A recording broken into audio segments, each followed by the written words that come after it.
Mesdames et messieurs, bonsoir, bienvenue dans ce journal. Voici les différents titres de cette édition.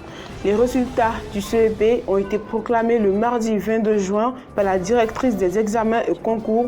Un taux de réussite de 52,51% d'admis contre 93,31% en 2020.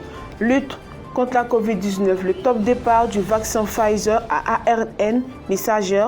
Les personnes déjà vaccinées avec AstraZeneca sont exclues. Et les saisons de pluie, le ministre Bouaké Fofana invite les populations ivoiriennes au civisme. Bienvenue pour cette édition.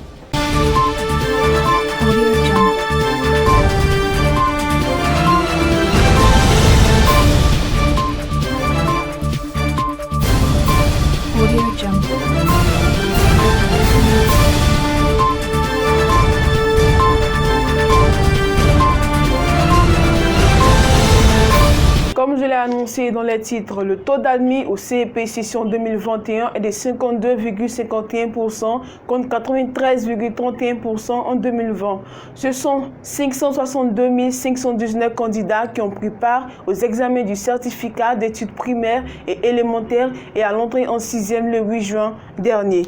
Les résultats de 2021 révèlent que 141 740 filles sont admises sur 266 790 présentes, soit un taux de réussite de 53,13% et 144 794 garçons sont également admis sur 278 899 présents, soit un taux de réussite de 51,92%.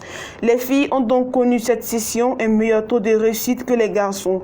En rappel, pour les examens du CEP session 2020, compte tenu de la pandémie du coronavirus, les candidats officiels avaient été évalués à partir des notes obtenues au contrôle continu, 2 compositions et 2 examens blancs.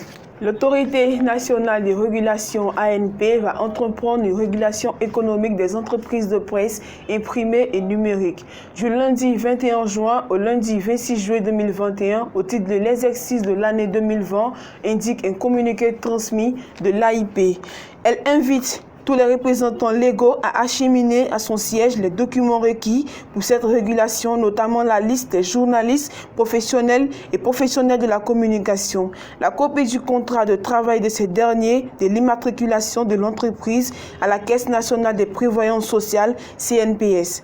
À noter que ce sont extampés de l'embauche d'un rédacteur en chef adjoint ou d'un secrétaire de rédaction.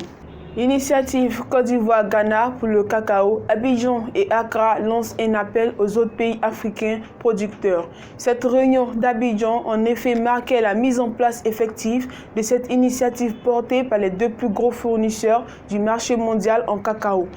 Pour près de 60% de l'offre, l'ICIG est un cadre d'échange visant à trouver des solutions pérennes devant permettre principalement d'offrir un revenu décent aux producteurs de cacao. Mais au-delà, cette plateforme traite également les questions de déforestation, du travail des enfants dans la cacaoculture, entre autres. À l'occasion, le ministre d'État Adjoumani a rappelé que l'idée de la mise en place de cette plateforme est née suite aux contraintes structurelles et conjoncturelles qui pèsent sur le secteur du cacao ces dernières années.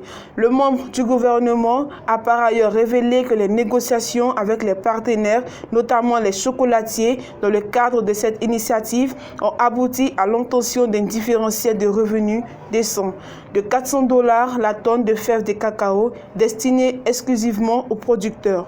Dans le cadre du partenariat stratégique, la Côte d'Ivoire et le Ghana ont décidé, à travers cette initiative, de s'approprier la norme internationale ISO 34101-4 sur le cacao durable et traçable. Enfin, d'apporter des solutions qui tiennent compte des intérêts de l'ensemble des acteurs face à la problématique de production de cacao durable. Notons que la réunion d'Abidjan a entérimé la nomination de l'Ivoirien Alex-Pierre Annaud à son vent en tant que secrétaire exécutif de l'ICIG, fonction qu'il occupera en 2025. Le ministre ghanéen de l'Agriculture et de l'Alimentation en est le premier président, alors que Accra abrite le siège de cette organisation. La Côte d'Ivoire conservera le secrétariat exécutif.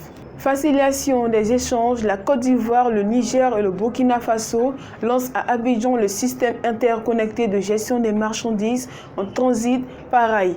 Les directeurs généraux des administrations douanières de Côte d'Ivoire, du Burkina Faso et du Niger ont eu une rencontre hier à samedi à Abidjan en vue du lancement du système interconnecté de gestion des marchandises en transit SIGMAT par rail et à son extension sur l'axe routier Côte d'Ivoire-Burkina Faso au Niger. Au terme de cette rencontre, le ministre du Budget et du Portefeuille de l'État a traduit la reconnaissance du gouvernement ivoirien à toutes les parties prenantes engagées dans la mise en œuvre de ce projet qui vise la facilitation des échanges, la sécurisation des procédures de transit, la lutte contre la fraude douanière et l'intégration. Lutte contre la Covid-19, les populations vivant sur le sol ivoirien ont commencé depuis lundi matin à recevoir les premières doses du vaccin Pfizer à ARN messager, dont 100 620 doses ont été réceptionnées mercredi dernier par les autorités ivoiriennes. Le lancement a été fait au centre Covid-19 du parc des sports de Treichville, dans le sud d'Abidjan, par le professeur Beignet Joseph, directeur général de l'Institut national d'hygiène publique. Le vaccin Pfizer se fait en 2 doses séparées de 3 semaines d'intervalle, alors que celui de AstraZeneca passe de 3 semaines à 12 semaines, a-t-il précisé, soulignant au passage que cette campagne concerne les personnes âgées de 18 ans et plus. Le professeur Daniel Ekra a mentionné que les personnes ayant déjà fait le vaccin AstraZeneca ne peuvent pas faire celui de Pfizer, car n'étant pas les mêmes types de vaccins.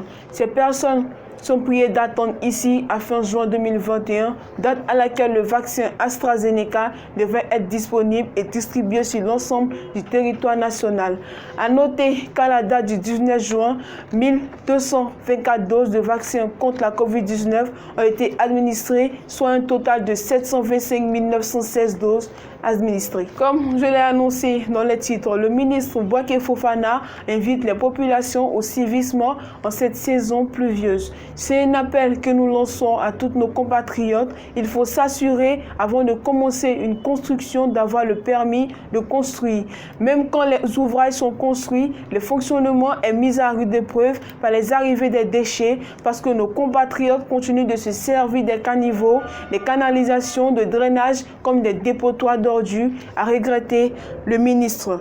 Arrêtons de déverser nos ordures dans les caniveaux, parce que quand il pleut, l'eau des pluies les ramène au point le plus bas, et c'est ce que nous voyons au carrefour de l'Indénié, au niveau du barrage de Bonoumen et dans d'autres zones où quand l'eau se retire, l'on retrouve des sachets d'ordures de toutes sortes, a-t-il poursuivi.